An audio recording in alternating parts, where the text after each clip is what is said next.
setting. And it isn't like this hasn't happened to us before in all of our settings, so whatever. We left off Ricky Simone versus Ione Barcelos. We're going to move on to a featherweight matchup, and we got Jamal Emmers going up against Haider Emil. We got Emmers coming in. They are 4-4 in UFC, 21-8 overall, and are 3-2 in their last 5 bouts. We got Emil coming in. They are 3-1 in the UFC, 11-1 overall, and are 4-1 in their last 5 bouts. I'm going to be going with Emmers in this one by decision or KO. I was on the fence at first about this and was going to go with Emil, but then I decided that Emmers just has a few more weapons, I feel like. They're going to be the older of the two by a year, bigger and well-rounded in their skill set, but I would say they lean a little bit more towards striking. They're going to want to keep this fight at distance, piece up Emil to decision, and just avoid any close exchanges with him. He should definitely just use his length to his advantage. Emil's going to be the younger and smaller of the two, somewhat well-rounded. They're going to lean to their striking more so probably in this matchup, though, in which case they're going to want to close distance as well. Pressure Emmers, keep them more so on their back foot, land hard and effectively, stay measured with their output, and avoid any potential grappling exchanges. So, yeah, I'm going to be going with Emmers in this one. Who we got? That's when you fucked up. We're going with Haider Emil, me and my bro. Guaranteed. Y'all know what it is. Okay. Come on, bro. Are you guys literally fight for fight this whole one? I think you guys have literally picked every fight together. Have we? I think we might have. It's kind of how it feels. Yeah, we have. Damn, okay. Yeah, I think there's going to be a little bit of a change up here coming up soon. Wait. Mil. Yeah, we're good. Like, the fight order has changed a little bit. Yeah. You know what I mean? Since the start of the week. But Haider Emil is just a fucking dog. We all know this. Like, what are we talking about? Like, such a fucking monster. Fucking, like, he's going to move up the division. I can't wait for it. He has fucking knockout power. He always shows up fucking ready to fucking make shit happen. Yes, he did catch an L to, you know what I mean, Jose Delgado. But he just got robbed recently in his last fight. This is a near Wood. Exactly. This is a near even fight. He just lost or he didn't lose, but he did win like a splitty against Gomes. You know what I mean? Which Gomes is a great fighter as well. We're looking at a fighter that fights great fighters. You know what I mean? And is making things happen. I'm not seeing a lot of great fights on the end of Emmers.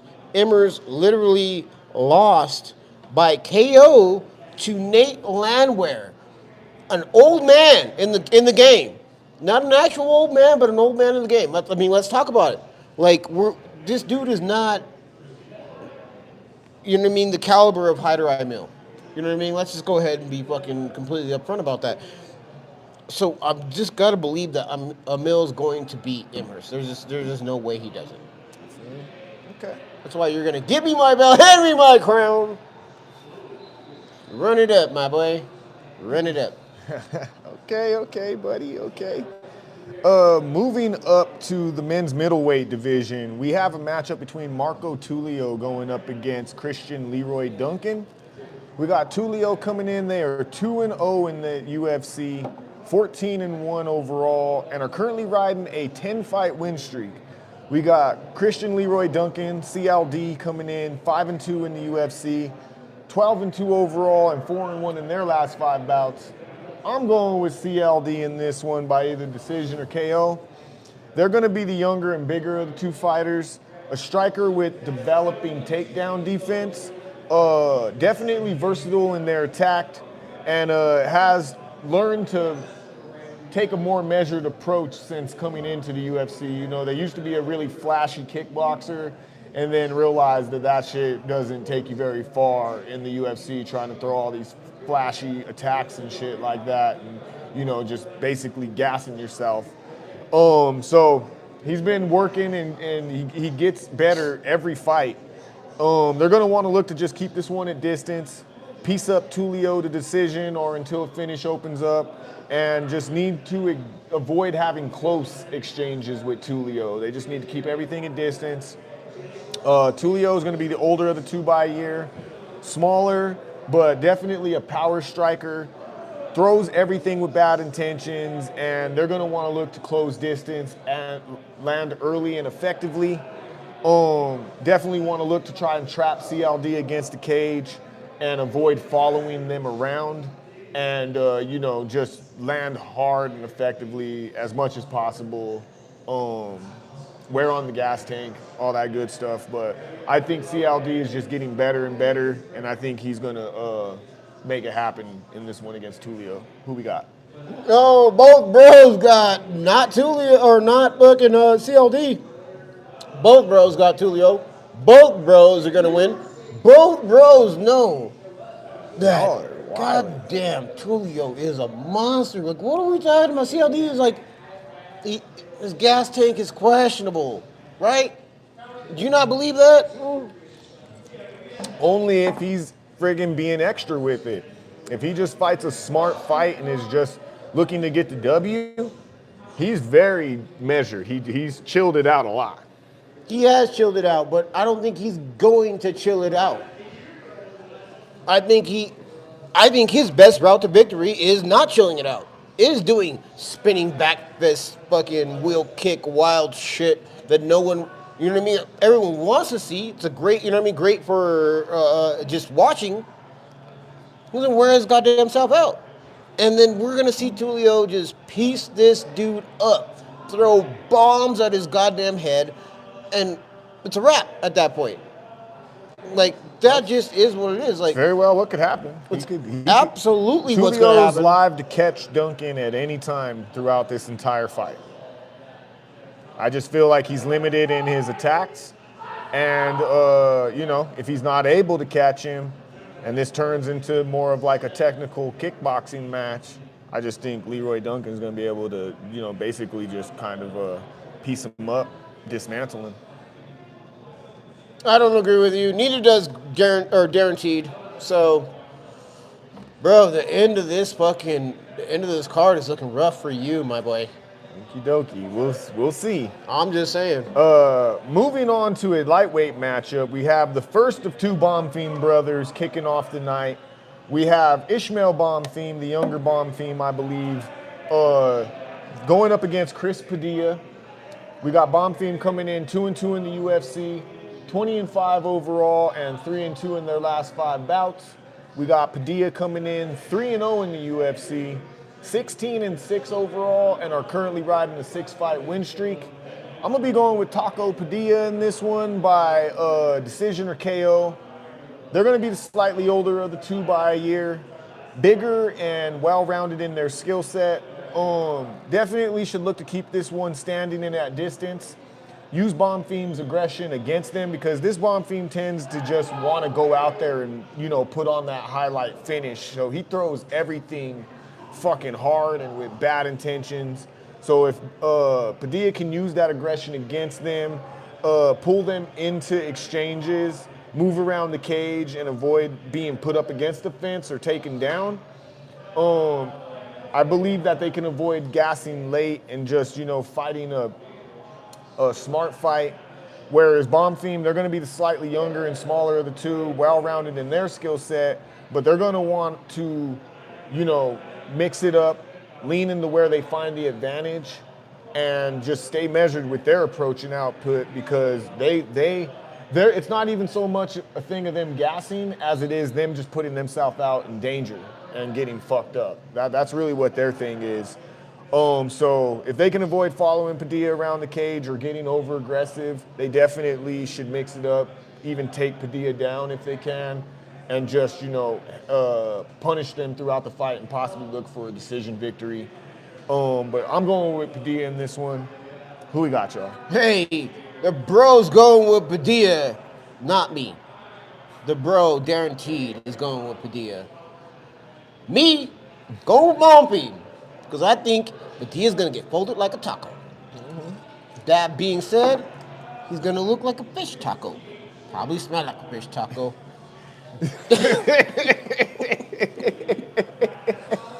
Is what it is. It's not, I mean, come on. How are we got the Bonfim brothers on the same card, right? I watched Schnell lose on the same card as fucking Gabriel before. We have. I don't think it's going to happen again. I think that Ishmael Bonfim, the lower of the Bonfims, he's the younger brother, right? Younger brothers are usually not as good as the first brothers. What? At everything. That being said, you know what I mean? I'm throwing my hat in the ring for him. You know what I mean? But I think he takes his dub. I think he takes a dub over Padilla.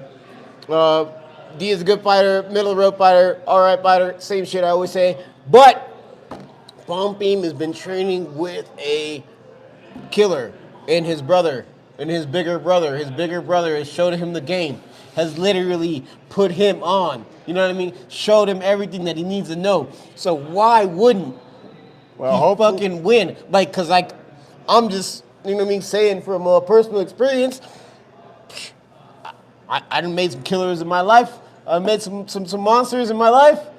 Some men, some men that weren't men, now they're men now. Oh, wow. Wow. I know. They got belts and crowns in their own right because of me. I'm fucking dead. I'm not even. You got it. You got it. All right, y'all. Moving on to the featured bout of the main card. We got a welterweight matchup between Muslim Salikhov going up against Uros Medic. We got Salikhov coming in 9-4 in the UFC, 22-5 overall, and 3-2 in their last 5 bouts.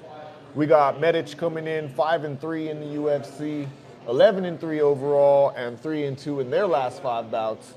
I'm going to be going with Salikhov in this one by decision or KO. They're going to be the older of the two by 9 years, smaller in stature, but very well-rounded and definitely, you know, leans to being more of a dangerous striker, just like a tactician. Definitely should look to keep this fight at distance and just piece up Medic and find that shot, you know, because they're really good at just setting you up and then just knocking you down. I mean, for lack of a better phrasing. But yeah, they can definitely find that kill shot. They just need to slow Medic's pace and avoid getting put on their back foot and or against the fence. Medic is going to be the younger and bigger of the two, a striker primarily. He's going to want to look to close distance and pressure Salikhov against the cage, put them on their back foot. His only thing is he just needs to stay measured in his approach and, like I said, avoid getting set up for that kill shot.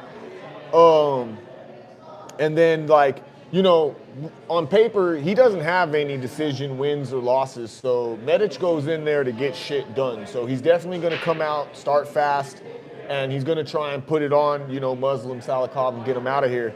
So if he's not able to make that happen, he's definitely going to want to stay measured in his approach to avoid gassing late in case he's not able to find that early finish.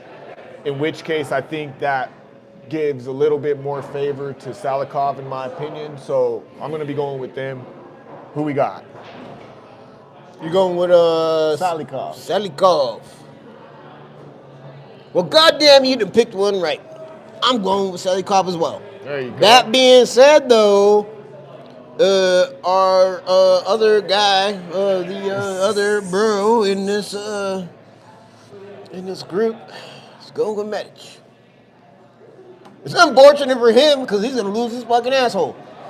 That being said, Salikhov for the win. What are we talking about? We're talking about crazy fucking Russian motherfuckers. Like that's what they do. They whip ass.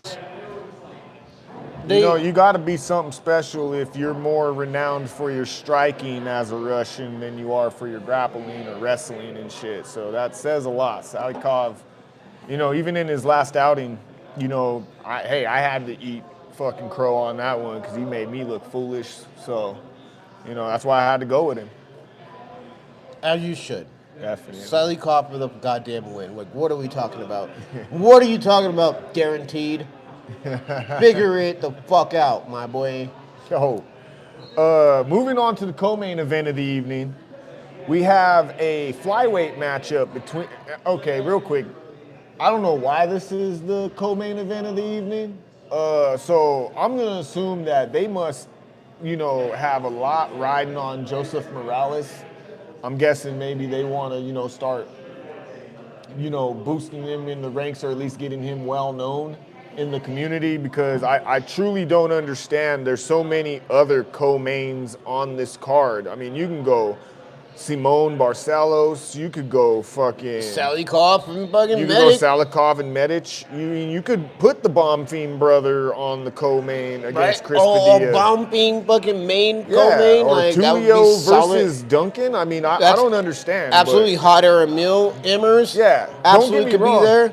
And that's why I say this has to be a Joseph Morales thing. They must really like him or something because I can't see them, looking at Matt Schnell in any sort of type of light. I mean, we'll get to that here in a second. So yeah, co-main event, flyweight matchup, Matt Schnell versus Joseph Morales. We got Schnell coming in 7-7 with one no contest in the UFC. 17-9 with one no contest overall, and are currently 2-3 in their last 5 bouts. We got Morales coming in. They are 2-2 in the UFC, making actually their second go in the organization. 13-2 overall, and are 4-1 in their last 5 bouts.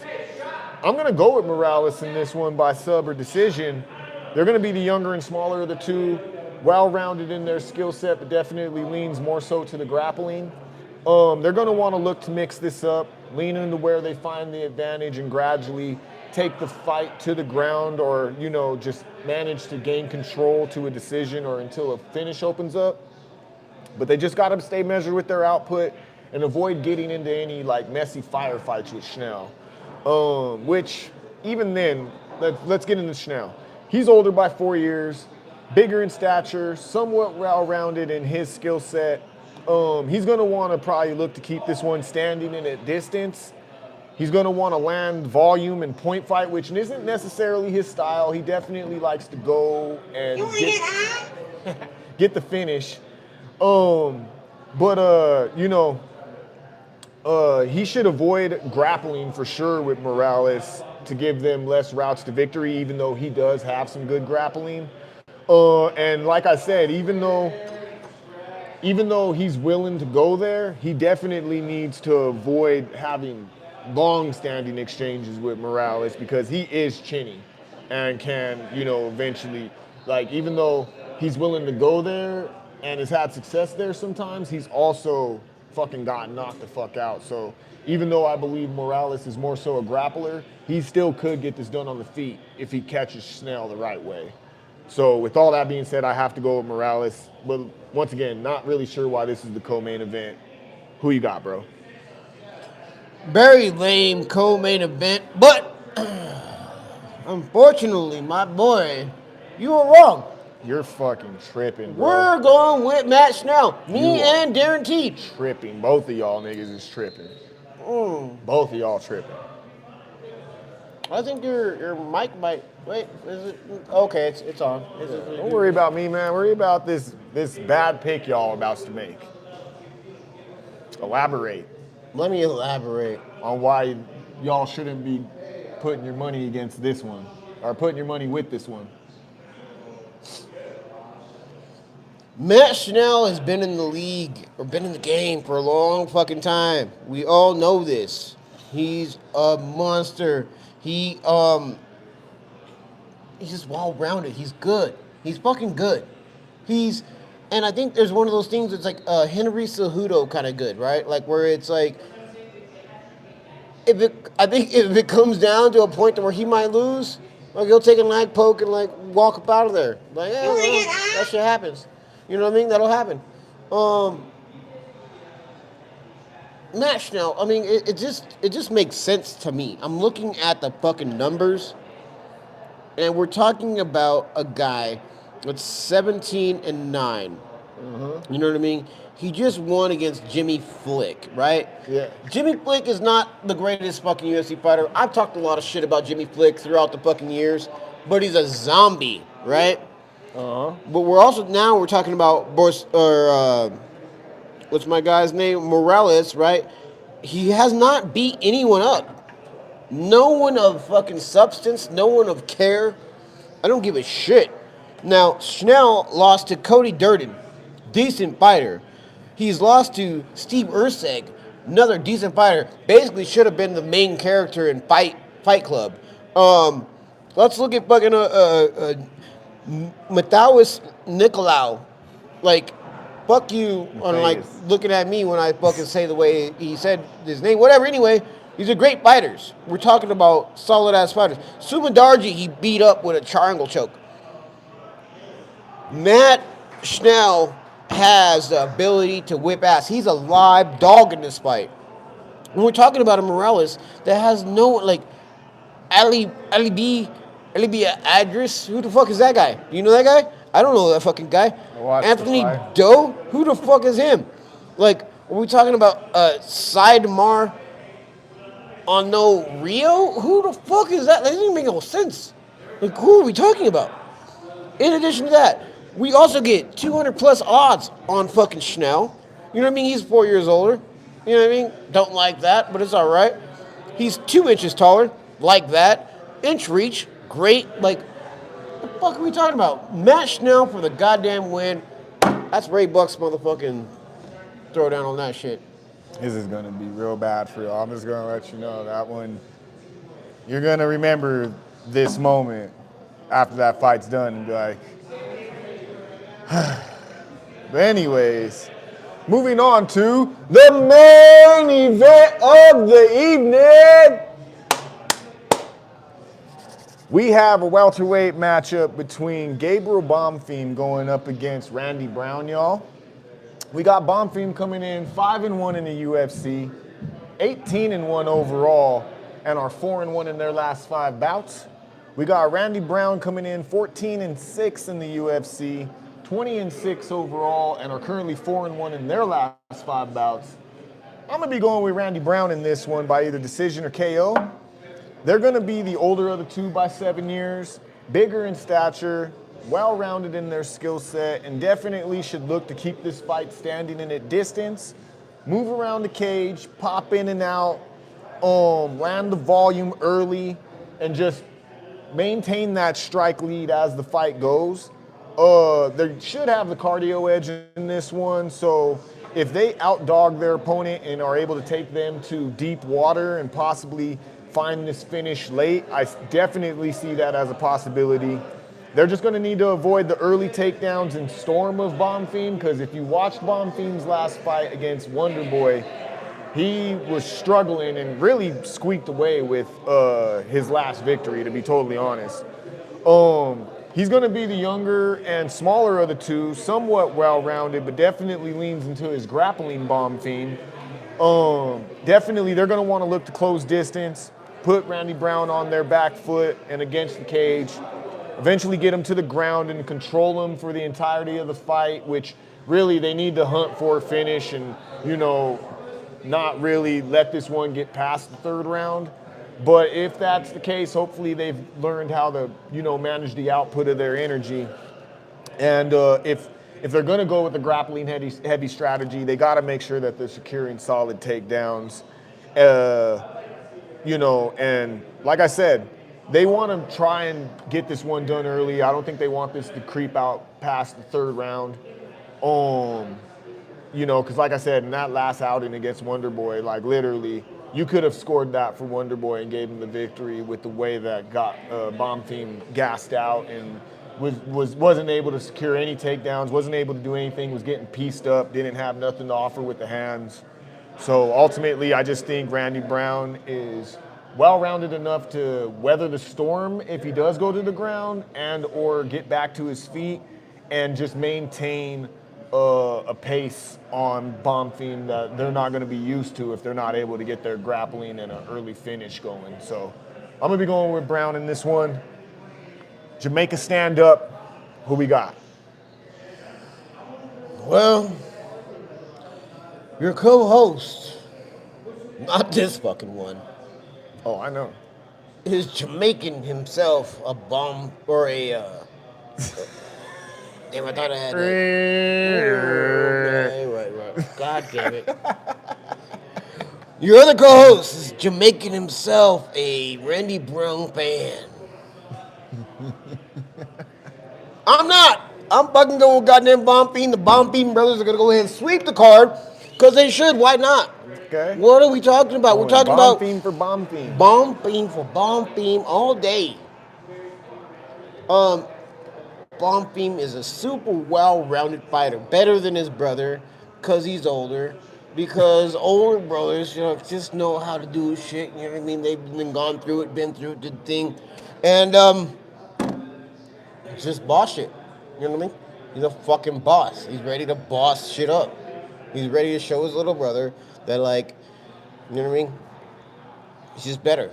Like, I'm fucking better. Like, I'm So dope. he's got 2 fights on his hands. He's got to fight Randy Brown, and now he has to prove to his brother that he's better than him. Well, he's gonna just do that while fighting Randy Brown. You know what I mean? Like, hey, bro, like, I made you who you are now. Like, I am who I am, and like, so it is what it is. Like, out here bossing shit up. Out here, you know what I mean? Main eventing it. My bad. That's a fucking shitty breakdown. I'm just fucking around. But my real breakdown is that Bonfim is a more well-rounded fighter. He is solid, ground, fucking punches, fucking all the things. What are we talking about? Well-rounded? Come on, my G. He ain't got nothing to offer with the hands, bro, unless he just happens to catch you.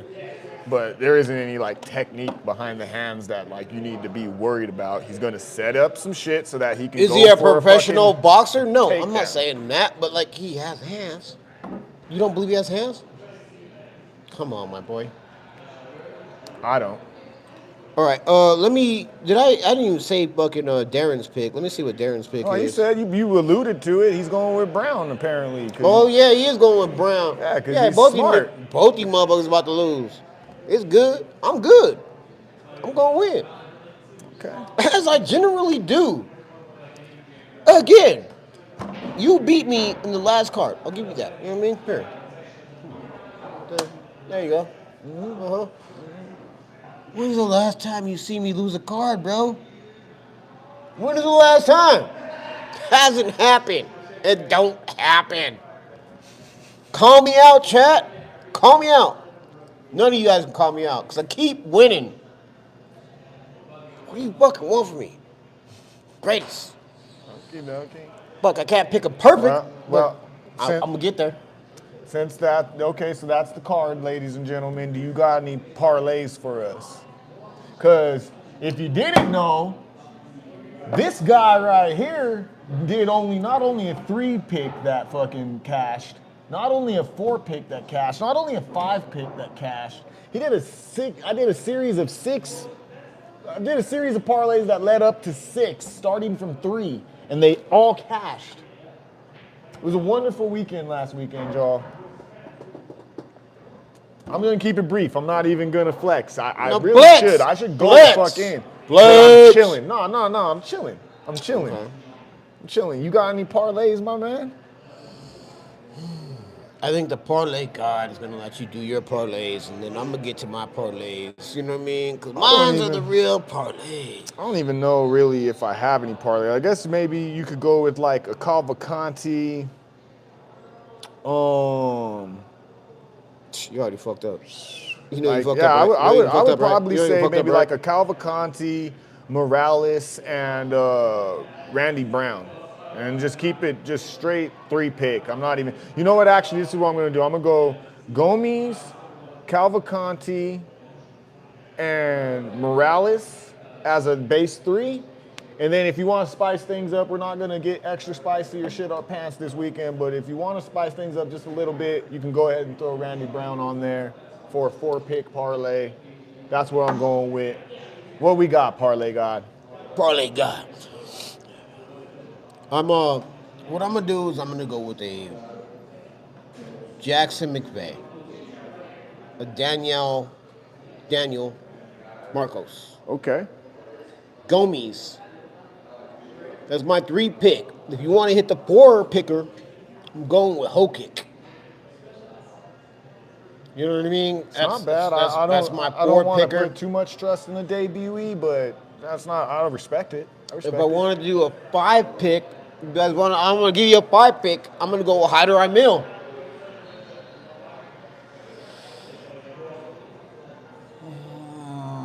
That's where I stop it though.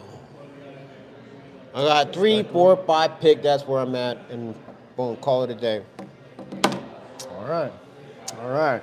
You know, being that was somewhat of our betting portion of the show, I think it's only right that we at least get into a little bit of what took place this past weekend, y'all. Huge betting scandal taking place in the UFC, courtesy of the Isaac Dolgarian versus Yadier Del Valle fight. Now, me personally, I picked Del Valle to win that fight. I actually felt like he had the skill set necessary to get it done, you know, and the grappling necessary to keep it on the feet to get things done. But as it ended up turning out on Saturday, Dolgarian came in there, attempted one takedown, it got stuffed, and then he just, you know, got manhandled for the rest of the fight, eventually got choked out. Little to my knowledge, at that point, I'm fucking sad. I'm like, whoa! But little to my knowledge, shortly after the card ended, it comes out that there was some weird, suspicious activity in terms of the odds shifting away from Dolgarian's favor, who was a pretty, you know, solid favorite going into the fight. And who I also fucking picked. Like, that's bullshit. Like, but apparently, you know, so he gets ended in the first round by rear naked choke. And, you know, in the little bit that I've gathered from Dolgarian, watching him in like 3 fights or so, this dude is a problem. He's a sticky grappler that is almost like a virus. Like once he gets on you, you can't get him off of you. I felt like Del Valle could either weather the storm and or, you know, stuff some takedowns and just keep it standing and get the advantage there. But by no means did I think he was going to get bulldozed and then fucking just choked out. I did not think that fucking Dolgarian was gonna go in for a singular double leg and then just everything just nosedived from there.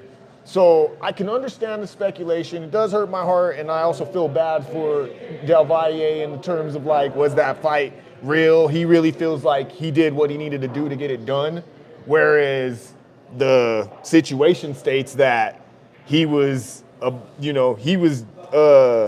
being fooled just as much as the rest of us, and homeboy just put up just enough of a fight to make it look like he actually tried. But in all actuality, if you line up everything as it's been presented, there's no way money, you know. So now, fuck that puto. since this has happened, Dana White and the UFC have came out and said that, we asked this dude straightforward if there was anything going on. He said that everything was on the up and up and he was ready to go out and kill that guy. As soon as the fight ended, Dana said that they fucking got on the phone with the FBI and that they reported that shit immediately. Now, they were informed prior to the fights, even happening. They were informed by their third-party agency that fight had been flagged due to suspicious activity. But according to UFC, like, that's not our realm, of expertise. So we're gonna, our fighter says that everything's on the up and up. We're gonna let this fight go. We're gonna, appease our production, our viewers, and, ESPN, I'm assuming to a certain extent, fill this fight card out, even though this fight isn't necessarily significant. We're still going to let it ride because, hey, we're going off the honor system. But when they seen how things played out, definitely got on the phone with the FBI. Apparently those guys ended up visiting the headquarters in Las Vegas, and Dana was, in meetings with agents all day and shit like that, and basically said that we asked Homeboy, he said what he said, and then things looked a little funny. So not only did we call the FBI, but we're gonna persecute him to the fullest extent, because anybody who tries to compromise the integrity of our sport, we are going to fucking try and fry them unless they are actually innocent. Yeah. Well, like, let me go on a little bit of a rant. Like, my biggest thing is like I was a big football fan. You know what I mean? Also, like, a decently basketball fan, but it's just not pure. And before UFC, I guess I'll say this: I was a very big boxing fan, but it wasn't a pure sport. I want a pure sport. I want a sport that feels like whatever happens is real. Like, it actually happened. This man beat this man. Like, and that's what UFC is to me. So when I see it being, there's got to be a good word for that if you have one. I mean, compromised or manipulated. I don't like any of that. Like, I love the fact that I can watch fucking competition that's absolutely a 100 just, you know what I mean, one-on-one. That's what I loved when I was a wrestler. Like, I'm sorry, like, no, you don't make me like make it about myself. You know what I mean? Whatever. When I wrestled in high school, I was terrible. It's fine, whatever. But on the streets, motherfucker, like, I'm way better. Anyway, that being said, I just want to see that. That's always the want, and that's why I love doing this channel. I love seeing, like, knowing these fighters, knowing their skill sets, knowing what they're able to do, and watching them produce. So that being said, like, I hope that the UFC does what they're supposed to do and keeps it solid. Yeah, no, definitely. I mean, so many different, coincidences. This comes off of the NBA scandal. This is actually like about 3 years to the date of the anniversary of a betting scandal that happened not too far off from this, like 3 years ago. To the date, within the month, all that stuff. So, and then there's a take. Shouts out to Jed Meshew and MMA Fighting. They were talking, and Jed Meshew, he believes that Homeboy didn't take a dive. He just thinks Homeboy came in there severely compromised and tried his hardest. With a knee injury. So, I think that, so that happens all the time. You hear about guys talking. I mean, Pereira, that was the big thing about his and Uncle Iev's fight. He was like, I was severely compromised. I wasn't going to be able to perform to the best of my abilities, and he still couldn't fuck with me. That's why I'm going to come in here and kill him. Yeah. So. And I wish I would have known that. I'm interested to see how this whole situation plays into how guys go about voicing, behind the scenes shit going forward. Because in all actuality, that's kind of a fixed fight in a sense as well, too. I agree. Like, I should know about your injuries. Like, I should know that you're hurt. Like, and so it's like horse racing, right? Mm-hmm. Like, if you look at horse racing, you can see, like, somebody that's like a horse that's limping, or a horse that's like doing bad or whatever. Mm-hmm. And then that's what the weigh-ins are for us, right? In UFC. But you're not going to show an injury getting on the scale. It's really hard to see that. You need to be in their camp. You need to be aware of that. You need to be one of the doctors, whatever. Well, I mean, and also, I mean, this falls on the commission ultimately, because those guys come in there and they kind of evaluate you before to see if, things are on the up and up. So, we had a guy not too long ago in the Rio card. He had a whole broken hand. And the fucking odds shifted, because of that, because people were able to get early insight and stuff. So, What makes that different from this fight, I'm not too sure, especially since he had to sit there and get his hands wrapped up and all that, and the commission is sitting there watching that. So you got to understand that some of these dudes are fucking terrific actors at the same time, too. Oh, for sure. Yeah, they just absolutely. grit through the pain and they fucking make it happen, and, they're just trying to get their fight purse, and then you think about it, this is a low-level Apex card, low-level, somewhat insignificant, featherweight matchup. It's easy to pick these guys off. It's easy to come and approach these guys and, say, hey, You're only making 10 grand on this fight anyway. So let me give you another 10 grand. I've literally doubled your money. All I need you to do is fall out or get submitted or whatever the fuck it is. Boom, call it a day. And then fighters did come out shortly. There was a few fighters who came out talking about times that they had been propositioned, and then those fools backtracked real fast because Dana White was like, oh, it's funny, we had fighters coming out talking about how they were propositioned. Why weren't we told about that? Expect to be fucking visited by the FBI to give some more insight to how these type of things can happen, because by no means will we allow anybody to compromise the integrity of our sport. So, Dana basically said, I'm willing to burn everybody at the stake. I don't care who the fuck you are if you're trying to do this. UFC has no fucking tolerance for that, nor do we want this to be associated with our sport in any sort of type of way. So, fuck that. And, And I respect it 100% because this is a pure sport. I love the fact that this is a pure sport. That's why I follow it. That's why I'm willing to do a channel with you about it. Because it's fucking pure. It feels good. Yep. Like, I don't feel like there's a script here.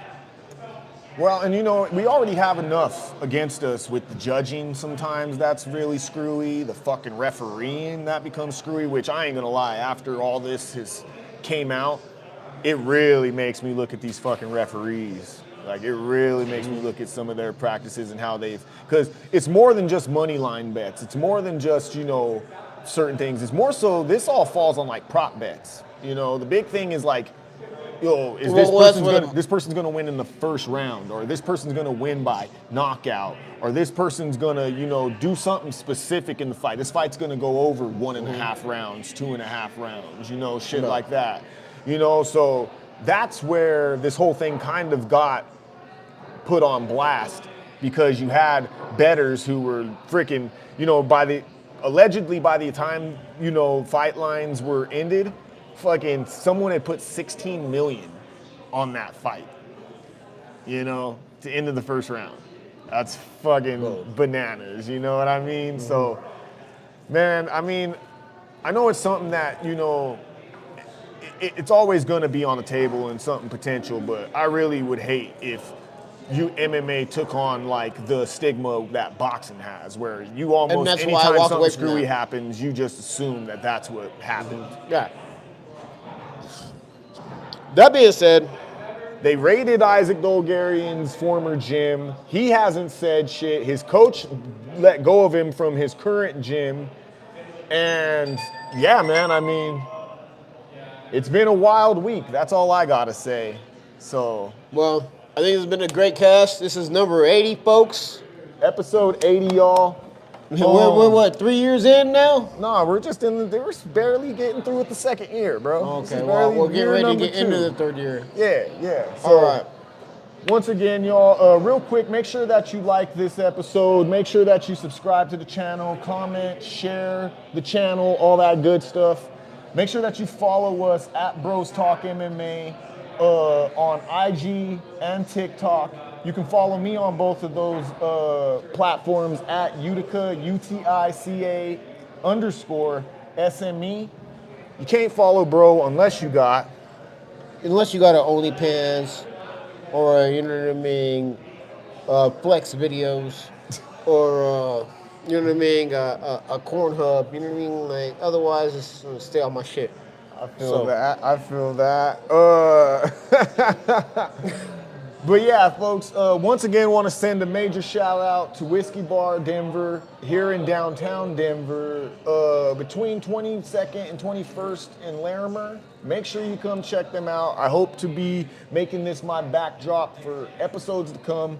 We're literally stationed right here in front of a former coal chute where they used to, you know, fucking funnel coal and all that stuff. This building was on some old industrial shit back in the day. Also, like a speakeasy at one point. Speakeasy, and then also just like even a place for people to just sneak into and just, you know, fucking catch some refuge for a little bit. You know, so yeah, let us know how you guys feel about the backdrop. We want to be a part of it, and yeah, we might even be able to get some live viewers in here with the way that this shit's going on, y'all. So yeah, you know, definitely just want to send a major shout out to Whiskey Bar Denver. Once again, just want to say that.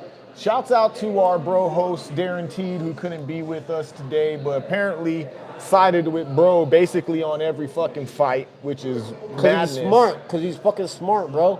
Like, siding with me is always smart, bro. Like, what are we talking about? I don't know. Shouts out Fight Bloodline. Shouts out MMA Mystic.